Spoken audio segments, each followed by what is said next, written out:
ये जीवन है, इस जीवन का यही है, यही है, यही है रंग रूप। थोड़े गम है, थोड़ी खुशियाँ, यही है, यही है, यही है रंग रूप। हेलो दोस्तों, welcome back to my channel. मैं हूँ अश्विनी। मोटिवेशनल लाइफ में आपका स्वागत है। दोस्तों, एक बार राजा अपने सैनिकों के साथ में जा रहा था। अचानक से वह सैनिकों से कुछ दूरी पर बिछड़ गया। धूप बहुत तेज थी और उसको बहुत प्यास लगी थी। रास्ते में जाते जाते उसे एक लकड़हारा मिला जो लकड़ियाँ काट रहा था। लकड़हारे के पास में राजा गए और उनसे कहने लगे कि मुझे पानी चाहिए। अब वो लकड़हारा उस राजा की तरफ देखने लगा और सोचने लगा कि ये तो राजा है, और उसने अपने पास का पानी राजा को दे दिया। और उसने कहा कि मैं आपकी किस प्रकार मदद कर सकता हूँ। तो राजा कहने लगा कि मैं अपने सैनिकों के साथ जा रहा था, रास्ते में मैं पीछे रह गया, मुझे रास्ता समझ नहीं आ रहा है, तुम मुझे रास्ता बताओ। ऐसा कहा तो उस लकड़हारे ने राजा को रास्ता बताया। तो उस लकड़हारे का राजा ने धन्यवाद किया और कहा कि आप राजमहल में आना, राजधानी में आना, और तुम्हें मनचाहा उपहार मिलेगा। ये मुझ पर तुम्हारा उधार बाकी रहा। ऐसा कहा। फिर राजा ने अपनी यात्रा कंटिन्यू की।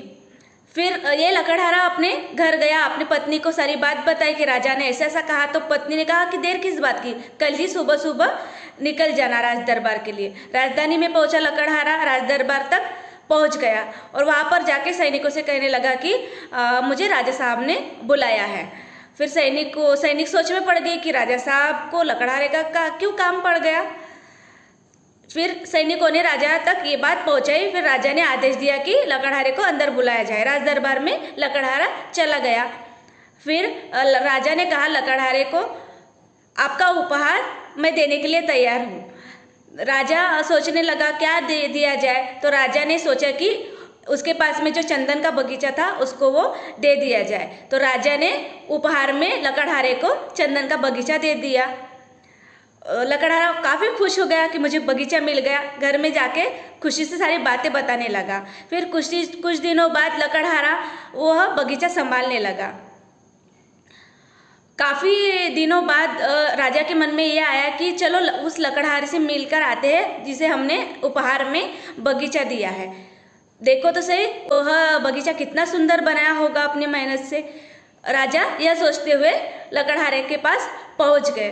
देखते हैं तो क्या, वहाँ पर जो चंदन के पेड़ थे वह पूरी तरह से कोयले में रूपांतरित हो गए थे। बहुत सारे कोयले के ढीक वहाँ पर लगे हुए थे। कुछ ही पेड़ बचे थे जिससे कि छांव मिल सके। फिर राजा जी लकड़हारे के पास में गए और पूछा कि ये सब क्या है। तो उस लकड़हारे ने राजा को धन्यवाद कहा कि पहले मैं बहुत गरीब था राजा जी, लेकिन जब से आपने मुझे यह बगीचा दिया तब से मैं इस लकड़ियों को काट कर कोयला बनाता हूँ और बेच आता हूँ, और उससे मेरी स्थिति पहले से काफ़ी अच्छी हो गई है। ऐसा कहा।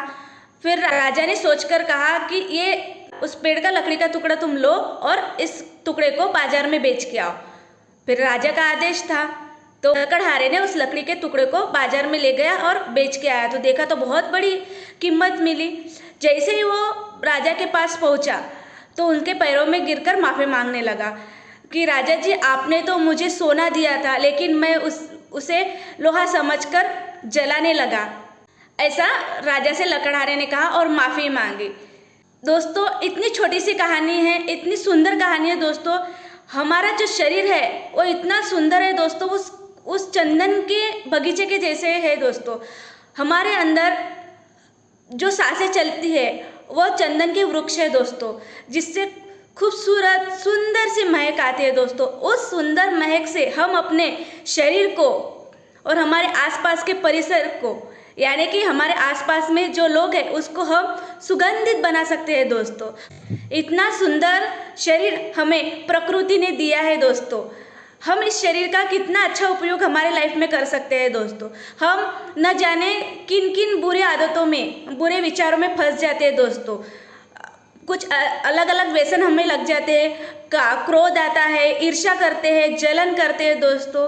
हमें अपना शरीर जो है, अपना मन है, हमें उस चंदन की लकड़ियों की तरह जो घिस घिस कर सुगंध देती है, हमारे शरीर को चमकाती है दोस्तों, वैसे ही हमें हमारा अंतर्मन उस चंदन की लकड़ियों की तरह सुगंधित करके अपनी जो महक है वह लोगों तक पहुंचानी चाहिए दोस्तों। कहते हैं दोस्तों कि हमें जो ये जीवन मिलता है यह हमें नसीब से मिलता है दोस्तों, और जो हमारा मरण होता है, हमारी जो मृत्यु होती है वो समय तय करती है दोस्तों। और हम मरकर भी किसी के दिल में जीवित रहते हैं, वो हमारे कर्म तय करते हैं दोस्तों। इसीलिए हमें हमारे लाइफ में हमारे शरीर को, हमारे मन को कितना सुंदर बनाना चाहिए, कैसे बनाना चाहिए, हमें डिसाइड करना होगा दोस्तों। एक इतनी छोटी सी कहानी हमें यह सिखाती है कि हमारे मन में ईर्ष्या, लालच, द्वेष, इसको दूर करके अपने शरीर को, हमारे आसपास के वातावरण को सुगंधित बनाना चाहिए और सबको हमारे साथ रखना चाहिए दोस्तों। आपको मेरी कहानी कैसी लगी दोस्तों, प्लीज़ कमेंट करके बताइए। लाइक करें, शेयर करें, सब्सक्राइब करें। बाय दोस्तों।